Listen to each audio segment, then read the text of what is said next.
Bonjour Alexis. Bonjour Anthony. Merci beaucoup de nous rendre visite aujourd'hui chez Twins. Donc ça fait un petit peu plus de 3 ans maintenant que tu es impliqué à Château Margaux aux côtés de ta mère et ta sœur Alexandra. J'ai eu ouï dire que très jeune, tu adorais aller à Château Margaux. Tout le monde te voyait courir dans les jardins. Est-ce que très jeune, tu as su que tu allais travailler pour l'entreprise familiale? Comment c'est venu, comment ça a germé? Je pense que oui, voilà. En fait, il n'y a jamais eu un jour, tout d'un coup, par magie, en fait, en quelque sorte, on a réalisé que c'est Château Margaux qui m'intéressait. C'est ça que je voulais faire dans ma vie professionnelle. En fait, on grandit avec et très tôt, on se rend compte qu'il y a quelque chose de spécial à Château Margaux. Très tôt, on réalise qu'on aura beaucoup de mal à trouver un autre métier qui nous passionnera autant que de travailler là-dedans.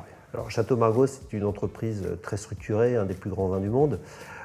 Comment, quand on est jeune comme toi, on arrive, est-ce qu'on veut consolider ce qui a déjà été fait ou on a envie d'amener sa petite touche? Alors, ramener sa touche personnelle, certainement pas.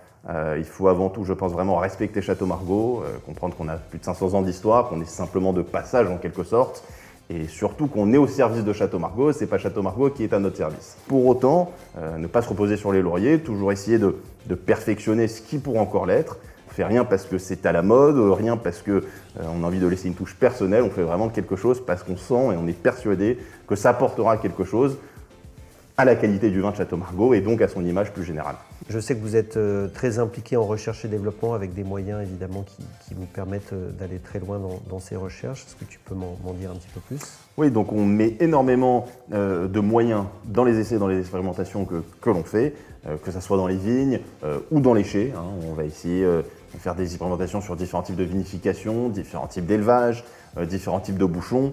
Aujourd'hui, pour la petite histoire, on a presque 10 000 bouteilles d'essais dans les chais de Château Margaux que l'on va devoir goûter avec l'équipe de recherche et développement, avec l'équipe technique dans les 10, 15, 20 ans pour pouvoir voir s'il y a des essais qu'on a fait qui sont pertinents et qu'on va pouvoir réaliser et mettre en place. Vous faites du vin à Château Margaux depuis le XVIe siècle. Il y a une identité, un ADN très fort. On dit souvent que Château Margaux, c'est une main de fer dans un gant de velours. Alors, c'est le style, comme tu l'as dit, de Château Margaux, vraiment cette main de fer dans un gant de velours, puisqu'on a énormément de concentration, une puissance vraiment importante lorsqu'on met du Château Margaux en bouche. Pour autant, dès qu'on l'avale, c'est cette délicatesse, cette élégance, voire même cette douceur qui prend le dessus. Les vins sont de plus en plus aboutis, de plus en plus précis. Quelle est ta vision pour les prochaines années? De continuer ce travail technique, évidemment de prendre soin de notre terroir, nous permettre chaque année, tout simplement au terroir, de nous offrir des raisins, des baies d'un niveau qualitatif chaque année le meilleur possible. Et ensuite, c'est évidemment le travail que l'on fait dans les chais, avec notamment un gros travail de sélection. Ce qu'il faut savoir, c'est que dans les années 80, on pense à un grand millésime 1982 par exemple, on avait 300-350 000 bouteilles produites chaque année de grands vins. Aujourd'hui, c'est seulement approximativement 100-120 000. On produit beaucoup moins de vin puisqu'on sélectionne de plus en plus. On a seulement à peu près un tiers de la vendange totale dans les millésimes récents qui va terminer dans le Château Margaux, seulement la crème de la crème, si je puis dire ainsi. Le Pavillon Rouge, notre second vin, qu'on produit depuis le XVIIe siècle. On a mis énormément de travail et de précision dans ce second vin. Donc on a vraiment un Pavillon Rouge qui a un niveau qualitatif aussi bon, voire en tout cas très proche d'un Château Margaux des années 80 ou 90. Si vous voulez, on a beaucoup de parcelles qui avaient l'habitude d'aller dans le Château Margaux qui aujourd'hui vont dans le Pavillon Rouge. Ce qui fait cette augmentation au niveau de qualitatif dont on est très fier et qu'on essaie de maintenir millésime après millésime. Je te propose d'aller déguster Château Margaux 2004 en compagnie de notre chef Arthur. Et je te remercie. Avec grand plaisir. Bonjour. Bonjour. Bonjour Arthur. Merci beaucoup. Bonjour.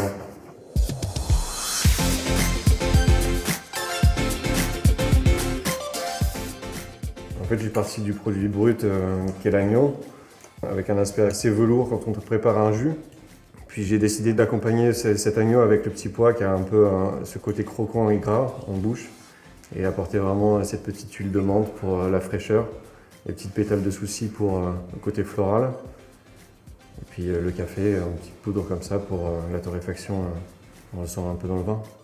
C'est sûr que l'agneau, en plus, qui est un mets extrêmement fin, extrêmement délicat, je trouve que ça se marie très bien avec cette typicité du millésime 2004. Voilà.